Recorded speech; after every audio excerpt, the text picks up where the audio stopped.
Good morning. It is the first Sunday in Advent, a time for us to mark a change in our season and to start a new year in the church. Across this past year, we have done our best to journey through the rhythms of the seasons that circle and circle, even folding in on themselves now and then, endings that are like beginnings, and beginnings that are like endings.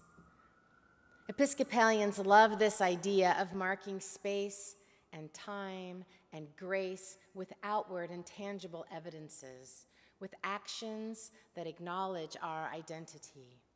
We repeat the stories and refrains, we light our candles, we stand or kneel, and we build our faith in the midst of both encouragements and admonishments.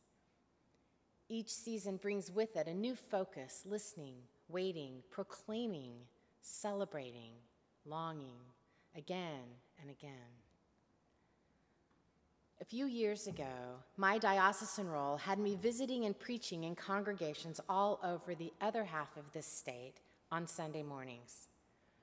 My very young son often traveled with me, and there were not always nurseries available, so he and I had a simple routine that helped him stay connected, or at least to not be overly distracted during worship, especially while I was preaching. We traveled with this magical box, which contained worship supplements. That's what I considered them for him for the service. The objective was to keep him engaged and moving through worship with the community. I could count on the novelty of the space, new faces or voices or different things to look at to get us through the reading from the Hebrew scriptures. When the psalm began, the trading cards came out, which he could browse while he was humming the antiphon to the psalm. After the passing of the piece, Hot Wheels. Pretty fun to race on the pews and the kneelers.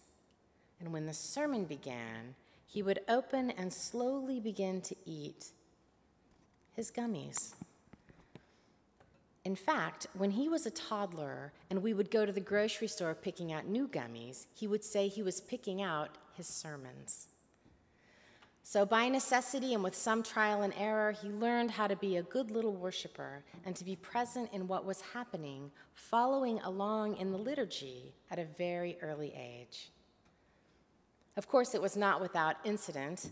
I am especially fond of the time he was deep into his Scooby-Doo phase.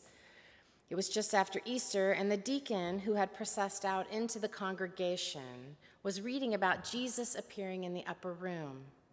When it was suggested that Jesus might possibly have been a ghost, my son clamped his hands to his face and said quite loudly, "Roast?"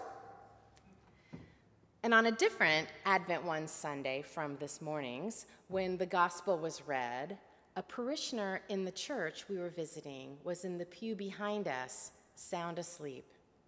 It's true, and he was snoring quite loudly.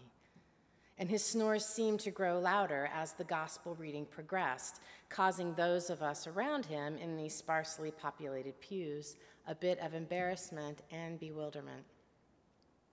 So when the deacon said not once but twice, "Keep awake," my son, standing on his pew because he was 4, and that's what you do when the gospel's being read, he turned and shouted directly at the sleeping person, "Keep awake!" So the voice of this little prophet, this little 4-year-old, his admonishment, simply echoing the deacon, set off audible giggling, rekindled every time the preacher, who immediately followed the reading, me, mentioned that in the reading.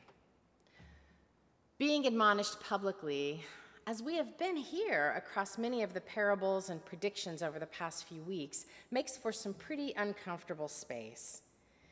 Even though admonishment by definition includes clear reminders about our duties and obligations and is supposed to be done in a kind, earnest, and concerned manner, it can still feel uncomfortable.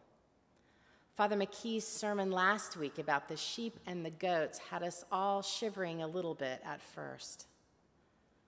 But the Bible tells us that we must admonish one another with gentleness. I confess that I welcome those moments because I become so distracted. And as our readings point out, we've all been delivered into the hands this week, not of our enemies, but of our own iniquities. And while my iniquities might not be immoral or grossly unfair or wicked even, they are legion. And even though I know it's not possible, I still wonder sometimes if getting things wrong so often will eventually get me kicked out of the eternal flock of believers. But I am not without hope. That's the funny thing about our Advent season. We are in this in-between time.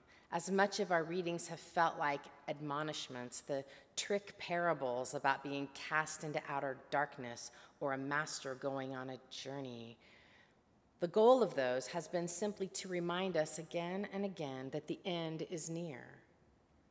And our linens and candles and this flickering of hope this morning in our hearts is reminding us that we are getting another chance to get it right, a new beginning, that God comes again and again.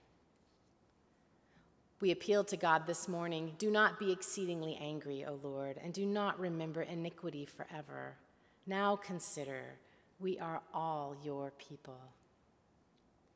We gather to worship God each week. We find ourselves in the rhythms of our seasons. We have markers of listening, of progress, candles, Hot Wheels, standing and kneeling, the chance to become more alert, to wake up.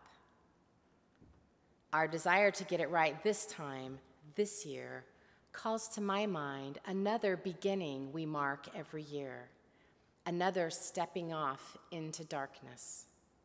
And that's the invitation to observe a holy Lent, read every Ash Wednesday. It is a strong and clear summons into a kind of seasonal faithfulness. So I will close this morning with an Advent version of this admonition and summons toward a new beginning. Dear people of God, the season of Advent provides a time in which we who, because of notorious distractions and fear of death, have strayed, are called out of that bright chaos into the patient, waiting darkness. I invite you, therefore, in the name of the Church, to the observance of a holy Advent. By self-examination, prayer, and worship, now in the time of this mortal life. May God give us grace to cast away the works of darkness which blur and distort the mysteries of death and new life, and grant us the armor of light, that we may wait in service and devotion, making way to receive the Christ child again. Amen. Amen.